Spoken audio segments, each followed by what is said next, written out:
The seismic tremor that destroyed Forward Research Station Alpha 7 lasted exactly 43 seconds, which Lieutenant Commander Elena Vasquez knew because she'd been timing the micro-tremors that had been occurring with increasing frequency over the past week. What she hadn't calculated was that the 44th second would bring a catastrophic structural collapse that would trap her legs under 2 tons of reinforced debris while the rest of her team was scattered across Hoth 7's frozen wasteland. "Jake," she called through her comm unit, trying to keep her voice steady despite the fact that she couldn't feel anything below her knees and the station's environmental systems were failing with the kind of electronic death rattles that suggested imminent atmospheric exposure. "Jake, please tell me you're still breathing and preferably not buried under half the communications array." Corporal Jake Reeson's voice crackled back through static that probably indicated significant equipment damage. "Still breathing, still mobile, and still wondering how a routine geological survey turned into a disaster movie. What's your status, Commander?" Elena looked down at her legs, pinned under debris that her tactical display helpfully identified as structural components exceeding safe lifting capacity for human personnel. The pain was manageable thanks to her suit's medical systems, but the complete lack of sensation in her feet suggested damage that wouldn't be improving anytime soon. "I'm alive, conscious, and temporarily immobilized," she said, using the kind of precise language that made catastrophic injuries sound like minor scheduling conflicts. "Current location is what used to be the main laboratory, now serving as an impromptu demonstration of gravitational engineering principles." "Immobilized how temporarily?" Jake asked, and she could hear the sound of his exosuit servos whining as he moved through the wreckage. "Well, that depends on your definition of temporary," Elena said, examining her tactical readouts with the detached professionalism that kept panic at bay. "If by temporary you mean, until rescue services arrive, then we're looking at anywhere from never to sometime after the heat death of the universe. If by temporary you mean, until someone with military-grade lifting equipment arrives, then the answer is approximately 15 minutes, assuming you can clear a path to my location." Jake's exosuit appeared in the laboratory doorway, its bulk making the destroyed space seem even smaller. The military-grade enhancement suit was designed for hostile environment operations, but Elena could see stress indicators on its display systems that suggested the seismic event had pushed even advanced technology beyond optimal parameters. "All right," Jake said, his voice carrying the calm determination that had made him invaluable during their 3-month assignment to this frozen wasteland. "Let's assess the situation. What's the bad news, and what's the worst news?" "Bad news, my legs are pinned under debris that weighs more than your exosuit can lift," Elena said, calling up damage assessments on her suit's display. "Worse news, the station's atmospheric integrity has been compromised, we've lost contact with the rest of the team, and our emergency beacon was in the communications tower that's now decorating the landscape in small, non-functional pieces." Jake was already scanning the debris with his suit's analysis systems, calculating stress points and load distribution with the kind of focused intensity that Elena had learned to respect during their months working together. "Okay. Worst news. Worst news. Nearest emergency beacon is 200 kilometers north, across terrain that's challenging for healthy people in optimal conditions. Current weather projections show storm systems moving in that will make travel impossible for the next 72 hours. And the catastrophically bad news?" Elena paused, checking her suit's medical readings and finding confirmation of what she'd already suspected. "Catastrophically bad news, even if you can free me from this debris, I'm not going to be walking anywhere for the foreseeable future. Possibly permanently." Jake's exosuit went still, its diagnostic systems humming quietly while he processed this information. Elena watched his vitals on her display, noting the spike in heart rate that indicated he was running through tactical calculations and probably not liking the results. "So," he said finally, "what you're telling me is that we're stranded on an ice planet with no communication, no rescue prospects, limited supplies, and one team member who needs immediate medical attention and long-term mobility assistance." "That's a concise and accurate summary of our situation," Elena confirmed. "Which is why you need to leave me here and head for the emergency beacon alone. Your exosuit has enough power for the journey if you leave immediately and maintain optimal efficiency." My suit's medical systems can keep me stable for several days, and rescue services will know to look for survivors at the station coordinates. No. Jake, listen to me. The mathematics of this situation are non-negotiable. Your survival chances traveling alone are marginal but possible. Your survival chances carrying me are essentially zero. I'm not asking you to abandon me, I'm ordering you to save yourself. No, Jake repeated, beginning to clear debris from around Elena's position with the methodical efficiency of someone who had no intention of debating the matter further. Jake, I'm serious. Look at the power consumption projections for your exosuit if you try to carry additional weight across 200 kilometers of hostile terrain. Look at the weather data. Look at the terrain analysis. This isn't about loyalty or heroics, this is about basic survival mathematics. Jake paused in his debris removal to access his suit's computational systems, running the projections Elena had mentioned. The results appeared on both their displays. Power consumption exceeded available reserves by approximately 30%, weather conditions would add significant additional strain, and terrain challenges would require extended operation beyond the suit's safety parameters. You're right, he said, studying the data with obvious reluctance. According to every analysis I can run, attempting to carry you will result in catastrophic mission failure and probable loss of both team members. Exactly, Elena said, relief flooding through her as logic prevailed over misguided heroism. So you understand why you need to. Which is why I'm going to modify the suit, Jake interrupted, beginning to remove panels from his exosuit's exterior housing. Standard parameters are designed for standard operations. This situation calls for creative engineering. Elena stared at him in disbelief as he began pulling components from his suit's systems with the confidence of someone who knew exactly what he was doing. Jake, you can't just modify military-grade equipment in the field. Those systems are designed with specific tolerances and safety margins. Safety margins are for safe situations, Jake said, accessing his suit's diagnostic interface with tools that were definitely not part of standard maintenance protocol. This is not a safe situation, which means standard procedures don't apply. Jake, please. You're risking both our lives on modifications that might not work. I'm risking both our lives on modifications that will work, Jake corrected, beginning to reroute power systems with the kind of focused determination that Elena found both admirable and terrifying.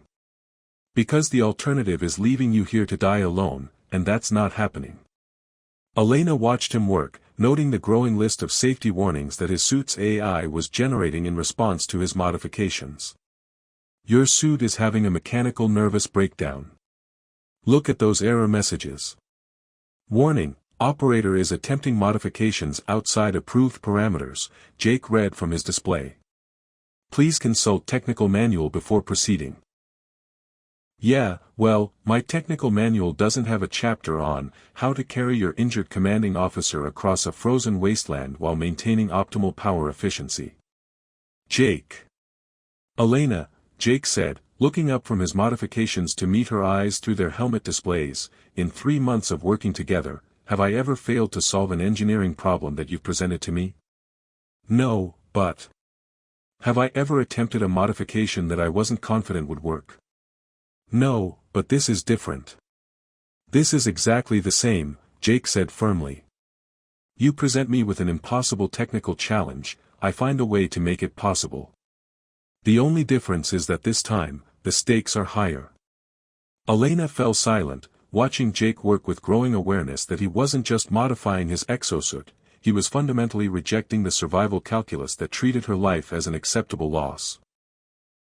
His determination went beyond military loyalty or professional obligation into something more personal and more absolute. Jake, she said quietly, what if you're wrong? What if the modifications fail and we both die out there? Jake paused in his work, considering the question with obvious seriousness. Then we die together, as a team, having exhausted every possible option. But we don't die because I abandoned someone who trusted me to get her home. And if I order you to leave me behind? Then I respectfully disobey that order, Jake said, returning to his modifications with renewed focus. Because some orders conflict with more fundamental obligations. Elena watched him continue his work, understanding that she was witnessing something extraordinary, not just technical innovation under pressure, but a demonstration of loyalty that transcended practical considerations. Jake's refusal to abandon her wasn't just stubbornness or heroism. It was a statement about what kind of person he intended to be when faced with impossible choices. "All right," she said finally, "if you're determined to attempt this insane rescue mission, then we're going to do it properly.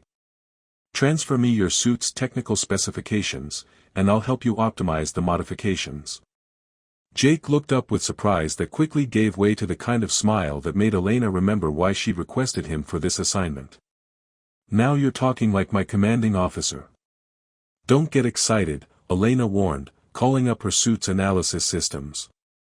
"I still think this is the worst idea in the history of military engineering. But if we're going to defy physics, we're going to defy it efficiently." The first day of their impossible journey began with Jake's exosuit displaying error messages that read like poetry written by a deeply concerned artificial intelligence.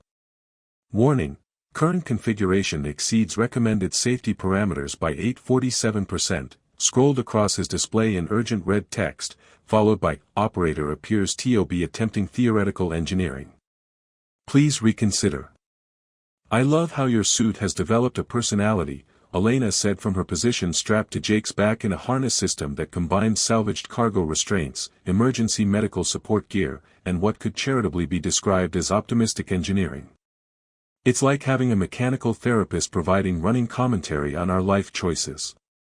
"The AI gets chatty when it's stressed," Jake replied, checking the power distribution readings that showed his modifications were holding despite theoretical impossibility. "Yesterday it started offering meditation techniques for operators experiencing existential equipment anxiety." Elena had spent the night working with Jake to optimize his suit modifications, creating a transport system that distributed her weight across the exosuit's frame while providing her with access to secondary control systems. The result looked like something between advanced medical transport and elaborate interpretive sculpture, but the engineering was sound even if the aesthetics were questionable. "Power consumption is running 12% above your original projections," Elena reported, monitoring the suit systems from her passenger position. "Still within acceptable parameters, but we'll need to adjust our rest intervals if these readings hold steady." "Noted," Jake said, beginning their trek across Hoth 7's frozen landscape with the careful gait of someone carrying precious cargo through hostile terrain. "How are you doing back there? Comfortable? Need anything adjusted?" "I'm strapped to the back of a military exosuit while being carried across an ice planet that's actively trying to kill us," Elena said. "Comfort is a relative concept. But the harness system is working better than I expected, and I have full access to the suit's secondary systems." The landscape around them stretched endlessly white and hostile, broken by ice formations that created natural obstacles and wind patterns that turned simple navigation into complex three-dimensional puzzles. Jake's suit compensated for the additional weight with servo adjustments that made his movements more deliberate but maintained stability across uneven terrain. "Elena," Jake said after they'd been traveling for 2 hours, "I need you to know that carrying you isn't the hard part of this journey." "What do you mean?" "I mean the hard part is listening to you provide constant updates on why this mission is mathematically impossible while simultaneously helping me optimize the systems that are making it work." Elena laughed, a sound that felt strange in the context of their desperate situation but somehow appropriate for their partnership. "I'm a scientist, Jake. Pointing out logical impossibilities is literally my job description. The fact that you're making those impossibilities work anyway doesn't mean I should stop being accurate about the odds." "Fair enough. But maybe you could occasionally mention the positive aspects of our situation." "Positive aspects?" Elena considered this request while monitoring power flow through Jake's suit systems. "Well, the weather is holding better than projected, your modifications are performing within acceptable stress tolerances, and your suit's AI has developed an entertaining habit of providing philosophical commentary on mechanical engineering. Current operator demonstrates impressive disregard for conventional limitations," Jake read from his display. Recommend documenting techniques for future training purposes or memorial services. C. Your suit is practically writing your commendation report, Elena said. Though I notice it's keeping its options open regarding whether you'll be alive to receive it. The humor helped mask the growing awareness that they were attempting something genuinely dangerous with equipment that was performing beyond its intended specifications.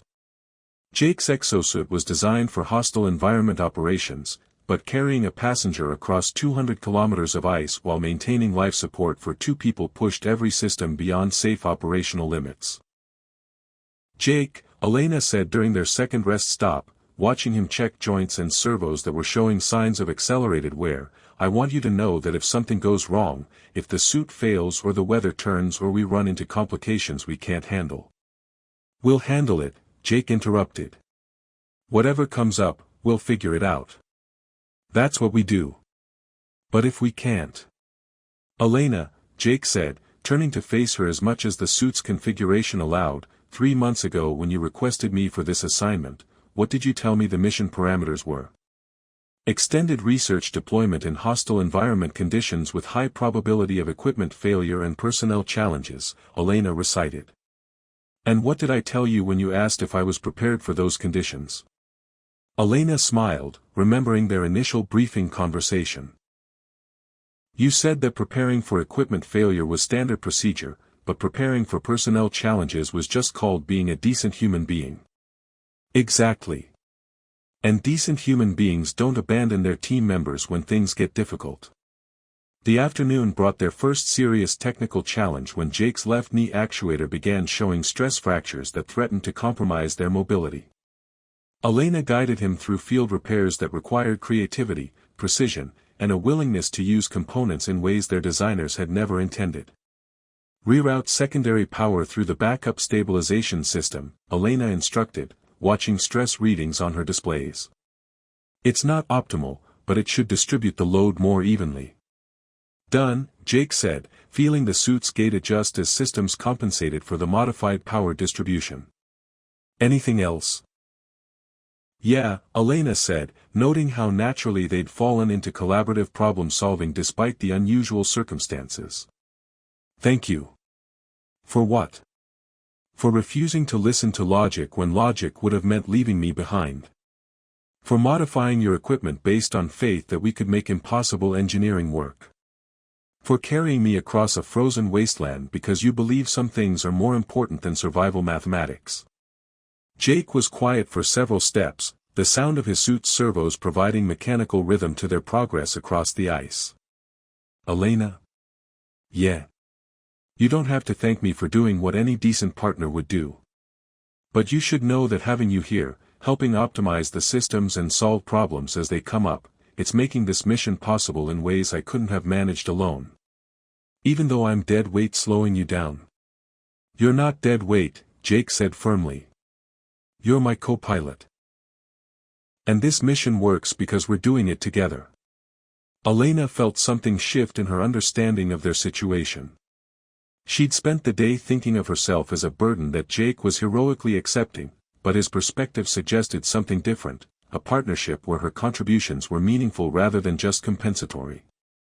Jake, she said as they approached their planned campsite for the night, tomorrow I want to try something different with the power distribution protocols.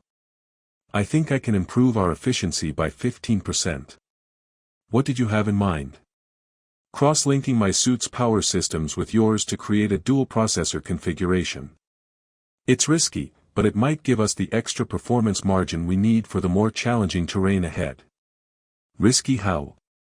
If something goes wrong, we both lose power simultaneously instead of having redundant systems. Jake considered this while establishing their shelter protocols for the night. Will it increase our chances of reaching the beacon? Significantly. Then let's try it, Jake said without hesitation. After all, we've already committed to this mission working. Might as well commit to it working optimally. Elena smiled, understanding that their partnership had evolved beyond simple rescue logistics into something approaching genuine collaboration. Tomorrow would bring new challenges, but tonight she felt something she hadn't expected when this journey began, confidence that they would meet those challenges together. Jake. Yeah. Your suit's AI is right. We should definitely document these techniques for future training purposes. Assuming we survive to do the documenting. Assuming we survive, Elena agreed. Though at this point, I'm starting to think survival is just a matter of creative engineering and stubborn determination. Don't forget teamwork, Jake added. This only works because we're both committed to making it work. Teamwork, Elena repeated, settling into their shelter systems for the night. Who would have thought that the secret to impossible engineering was just refusing to do it alone? Day 2 began with what Jake's Exosuit AI diplomatically described as cascading system failures approaching theoretical impossibility thresholds, which translated to ordinary language as their modified power coupling deciding to have an existential crisis in the middle of a frozen wasteland. Elena watched the diagnostic readings with growing alarm as Jake's suit began experiencing the kind of technical problems that emergency manuals described with phrases like, abandon equipment immediately, and, pray to whatever deities favor stranded engineers. Talk to me, Elena, Jake said, his voice steady despite the fact that his exosuit was currently displaying enough warning lights to serve as a mobile discotheque. What are we looking at? Primary power coupling has failed at the junction where we integrated my suit's systems with yours, Elena reported, her fingers flying across her control interfaces as she tried to isolate the problem. Backup systems are compensating, but they're not designed for extended operation under these load conditions. Time until complete power failure. Elena ran the calculations twice, hoping the numbers would improve through repetition. They didn't. 6 hours if we maintain current consumption rates. 3 hours if we try to continue traveling at normal speed. And how far are we from the emergency beacon? Approximately 60 kilometers, which means 18 hours of travel time under optimal conditions. Jake's suit shuddered to a halt as he processed the mathematics of their situation. Around them, Hoth 7's wind howled across ice fields that stretched to the horizon, indifferent to human survival calculations and engineering optimism. All right, Jake said finally, what are our options? Option 1, you leave me here with my suit's remaining power and continue alone. Your individual power reserves would be sufficient to reach the beacon, and you could guide rescue services back to my location. Not happening. Next option. Option 2, we attempt field repairs using components from both suits, which might restore primary power but could also result in complete system failure for both of us. That sounds more promising. What would the repair involve? Elena called up technical schematics on her display, highlighting the damaged components and potential replacement strategies. We'd need to completely rebuild the power coupling using backup components from my suit's medical systems. It's possible, but it would require you to partially disassemble your exosuit while wearing it, which is generally considered a very bad idea in hostile environments. Define very bad idea. The kind of idea that gets entire chapters in safety manuals dedicated to why you should never attempt it under any circumstances. Jake was already accessing his suit's maintenance protocols, studying the disassembly procedures with the focused attention of someone who had no intention of being deterred by conventional wisdom. Elena, I need you to guide me through this. I can provide the mechanical manipulation, but I need your technical expertise to ensure we don't accidentally create a very expensive pile of frozen metal. Jake, this is insane. If we make a mistake during the repair, we'll be stranded here with no power, no life support, and no way to signal for help. And if we don't attempt the repair, we'll be stranded here with failing power, declining life support, and no way to reach the signal beacon, Jake pointed out. At least this option gives us a chance of success. Elena stared at the technical diagrams, calculating stress tolerances and failure probabilities while Jake began the delicate process of accessing his suit's internal systems without compromising structural integrity. The procedure required the kind of precision that was challenging under laboratory conditions and potentially fatal under field conditions. All right, she said finally, but we're going to do this methodically. I'll guide you through each step, and if anything doesn't feel right or looks wrong, we stop immediately. Understood. Where do we start? Start by routing auxiliary power through the secondary distribution network, Elena instructed, watching Jake's movements through the suit's internal cameras. That should give us enough backup power to complete the repair without losing life support. The next 3 hours became an exercise in precision engineering under impossible conditions. Elena provided technical guidance while Jake performed mechanical operations that required him to trust her analysis of systems he couldn't see. Their partnership reached new levels of cooperation as Elena's expertise directed Jake's hands through procedures that pushed both their skills beyond conventional limits. Disconnecting primary coupling assembly, Jake reported, his movements careful and deliberate despite the awkward position required by the suit's configuration. Elena, please tell me you're seeing stable readings on the backup systems. Backup systems holding steady, Elena confirmed, though she noticed fluctuations that suggested they were operating closer to failure thresholds than optimal. But we need to work quickly. The longer we operate on auxiliary power, the higher the risk of cascading failures. Noted. Installing replacement coupling using components from your medical systems, now. Elena watched her suit's medical capabilities disappear as Jake repurposed her emergency health monitoring systems into power distribution components. The irony wasn't lost on her that she was sacrificing her own safety systems to repair the equipment that was keeping them both alive. Power coupling installed, Jake announced. Beginning integration sequence with primary systems. Wait, Elena said, studying power flow readings that looked wrong in ways she couldn't immediately identify. Something's not right with the integration protocol. The power signatures don't match what they should be. What kind of mismatch? Your suit is trying to interface with components that operate on different frequency cycles. It's like trying to speak two different languages simultaneously. Jake paused in his assembly work, understanding that proceeding without resolving the compatibility issue could damage both their suits permanently. Can we modify the integration protocol to account for the frequency differences? Theoretically, yes. But it would require real-time calibration while the systems are online, which means adjusting power flows while they're actively supplying life support. That sounds dangerous. It's completely dangerous, Elena confirmed. But it's also our only option if we want this repair to work. Talk me through it.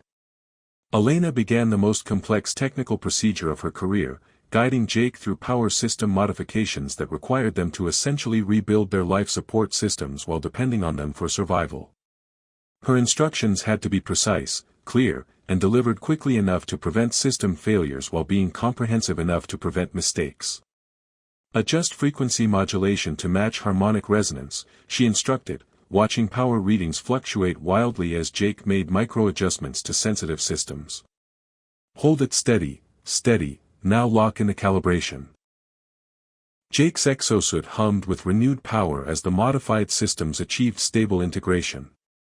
Warning lights faded from red to amber to green as power flow stabilized at levels that actually exceeded their original projections. Elena, Jake said with obvious amazement, power efficiency is showing 15% improvement over baseline specifications. How is that possible? Cross-system integration is optimizing power distribution in ways that neither suit could achieve independently, Elena explained, studying readings that suggested their repair had accidentally created something better than the original design.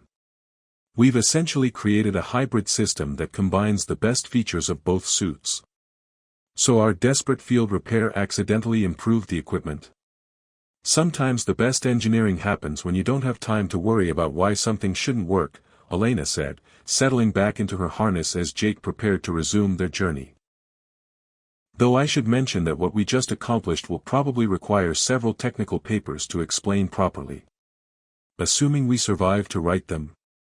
Assuming we survive, Elena agreed. Though at this point, I'm starting to think we're too stubborn to die. Jake's laughter carried through their comm systems as he began walking again, his suit's movements now smoother and more efficient than they'd been even before the power failure. Elena? Yeah.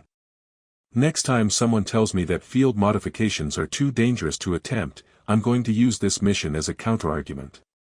Just remember to mention that successful field modifications require the right partner, Elena said, watching their improved power systems operate with something approaching disbelief. This only worked because we could combine your mechanical skills with my technical knowledge. Noted. Though I should point out that it also required both of us being willing to risk everything on procedures that every safety manual says are impossible. True, Elena said, settling into the rhythm of their renewed journey.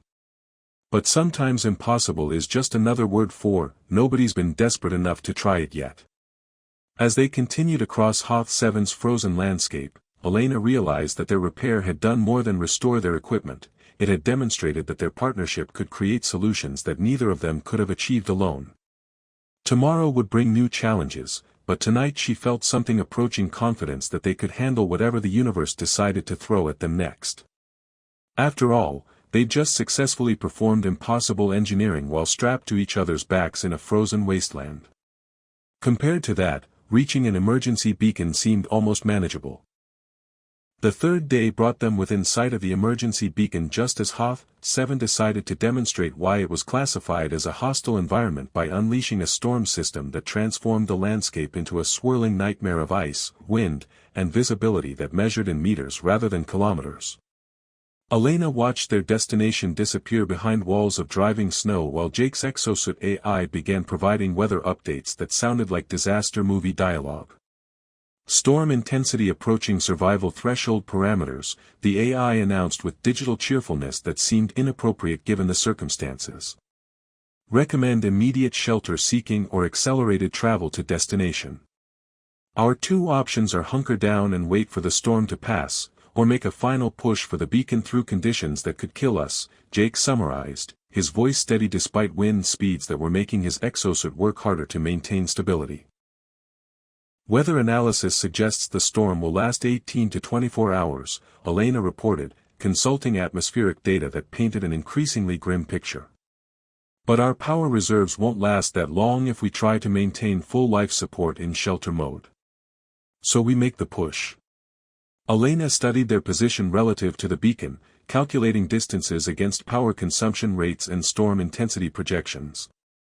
The mathematics were challenging but not impossible, assuming their modified systems continued performing above specifications and assuming the storm didn't get worse.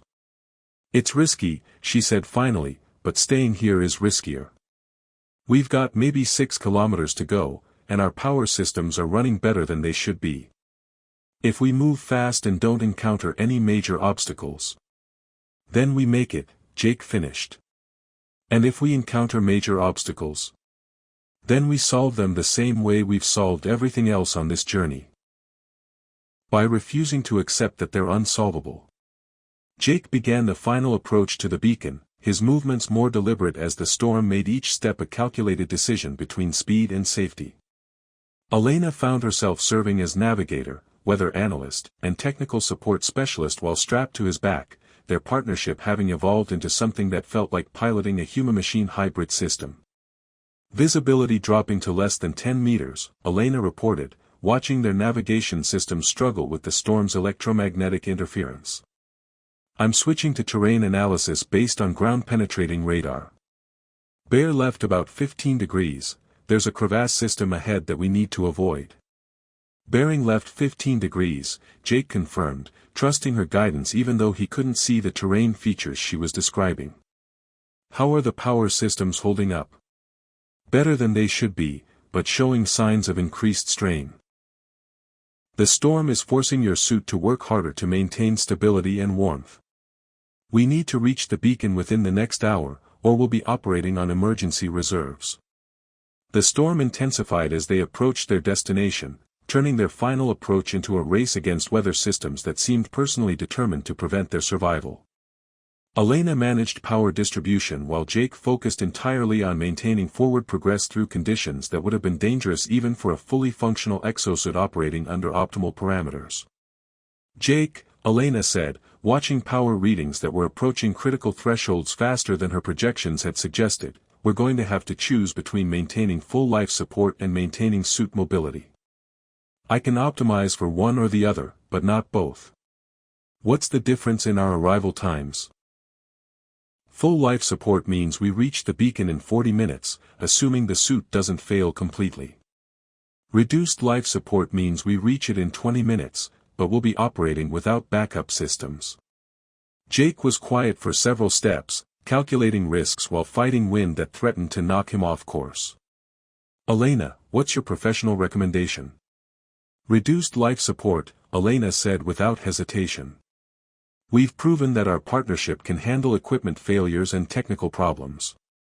But we can't handle freezing to death 50 meters from rescue. Then reduce life support and optimize for speed, Jake said, immediately feeling his suit's performance improve as Elena redirected power from environmental systems to mobility and stability. How long do we have before the reduced life support becomes a problem? Approximately 30 minutes before hypothermia becomes a serious concern. But we should reach the beacon in 20, which gives us a 10-minute safety margin.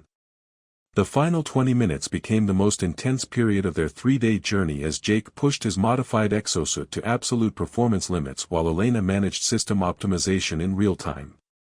Their collaboration reached perfect synchronization as Elena's technical management enabled Jake's physical performance to exceed anything either of them had thought possible. Beacon signal detected, Elena announced as Jake's suit began receiving the emergency transmitter's automated identification codes. Distance, approximately 800 meters, bearing 047 degrees. Almost there, Jake said, his breathing labored but determined as he maintained pace despite systems that were showing strain indicators across every display. Elena, are you doing okay back there?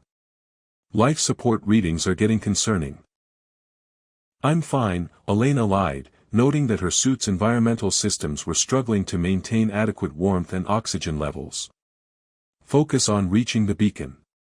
I can handle the life support management.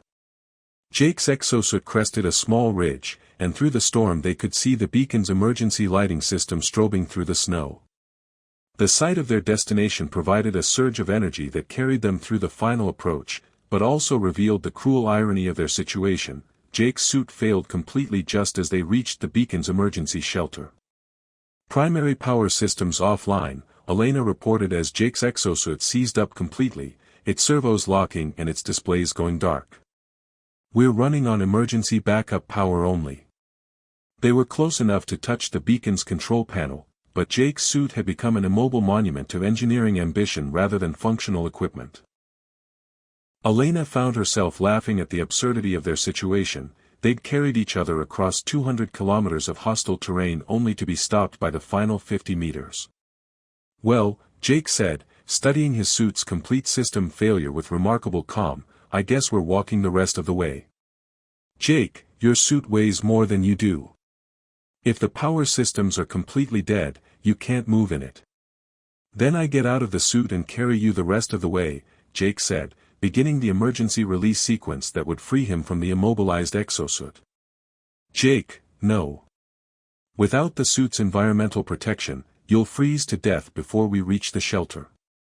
Elena, Jake said, continuing his escape procedures despite her objections, we've come this far together. We're not stopping now because of 50 meters of snow.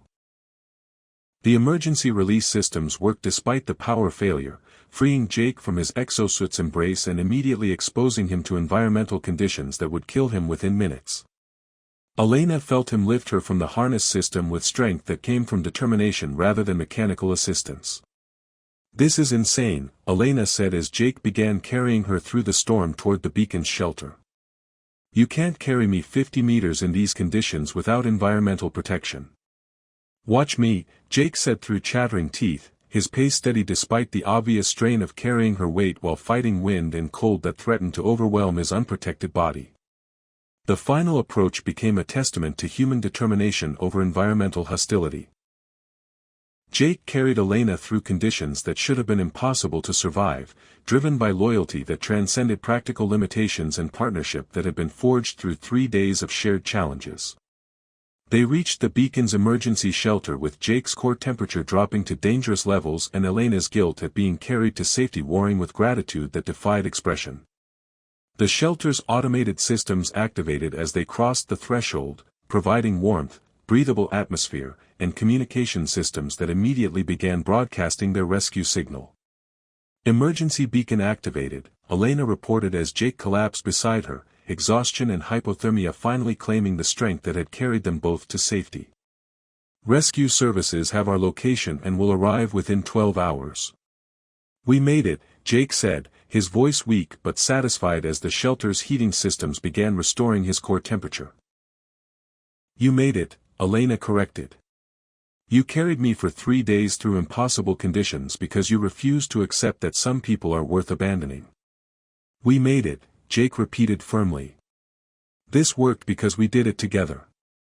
Every step, every repair, every impossible decision, we made it work by trusting each other completely. Elena looked around the emergency shelter that represented their salvation, understanding that their 3-day journey had changed more than just their location. They discovered that some partnerships transcend individual limitations, creating capabilities that neither person could achieve alone. Jake, she said as rescue signals confirmed that help was on the way, when we get back to civilization and they ask how we survived, what are we going to tell them? The truth, Jake said with the smile that had sustained them through their most challenging moments. That sometimes the most important engineering principle isn't efficiency or safety margins or adherence to specifications. What is it? Refusing to abandon your partner, Jake said simply. Everything else is just technical details. 6 months later, Elena stood in a rehabilitation center's training facility, her legs fully functional again thanks to advanced medical treatment and extensive physical therapy. Across the room, Jake was demonstrating exosuit modifications to a group of survival specialists, teaching them techniques for pushing equipment beyond conventional limitations when human lives were at stake. The key principle, Jake was explaining to his audience, is that standard operating procedures are designed for standard situations. When the situation becomes non-standard, the procedures need to become creative. Elena smiled, remembering their 3-day journey and understanding that they'd discovered something more valuable than survival techniques. They'd proven that some bonds are stronger than logic, some commitments transcend practical limitations, and some partnerships create possibilities that neither person could imagine alone. Their next assignment would take them back to hostile environments, but this time they'd go together by choice rather than by circumstance. After all, they'd learned that the universe's most challenging problems were best solved by people who refused to solve them alone.